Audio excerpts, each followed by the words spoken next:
with a speed your eyes can barely register. Every minute, 700 of these ring-pole drinking bottle tops come down this single track. Small as the bottle tops are, they have a gigantic export market, especially now that global demand for convenience foods has surged due to the pandemic. This company in EU makes nothing but easy open tops, but exported 3 billion food can tops and 1.2 billion beverage tops last year. And soon after its 1,000 employees got back to work on February 7th after the Spring Festival holiday, its export orders surged once again.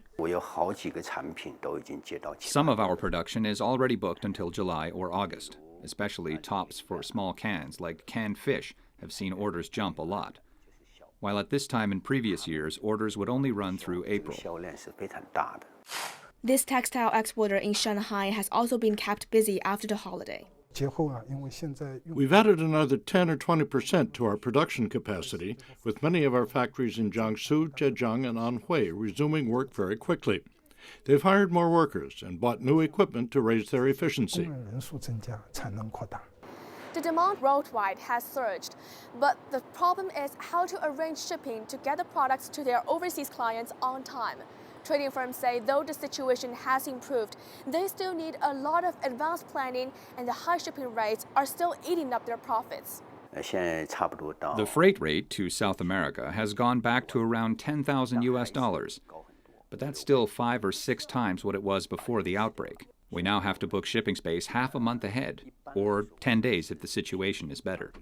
The Shanghai Containerized Freight Index, a measure of shipping costs, last Friday dropped almost 128 points from the previous week.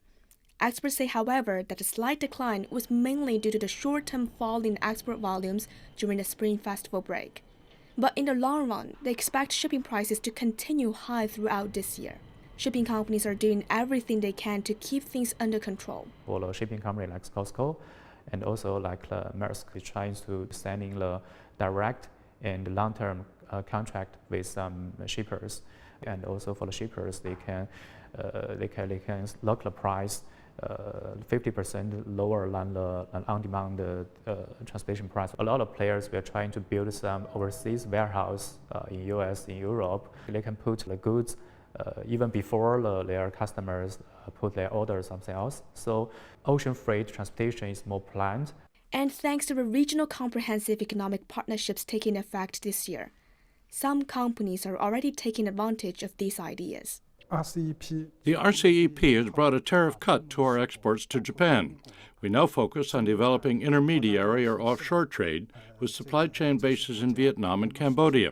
The intermediary trade volume from overseas locations to Japan has surged. The company has also started booking some of its orders on the China-Europe freight train, taking an average of 5 or 6 containers a month.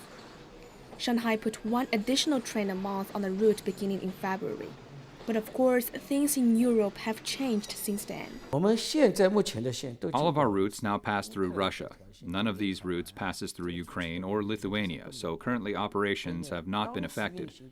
But the Russia-Ukraine conflict has influenced trading firms' settlements, so there have been some orders withdrawn. They've had to try and find a way to reach a new agreement on the settlement currency. Otherwise, they could not complete the payments. One report says some 30 containers booked on one of the trains this month had to be withdrawn, and that the freight operator is now looking for replacement cargo.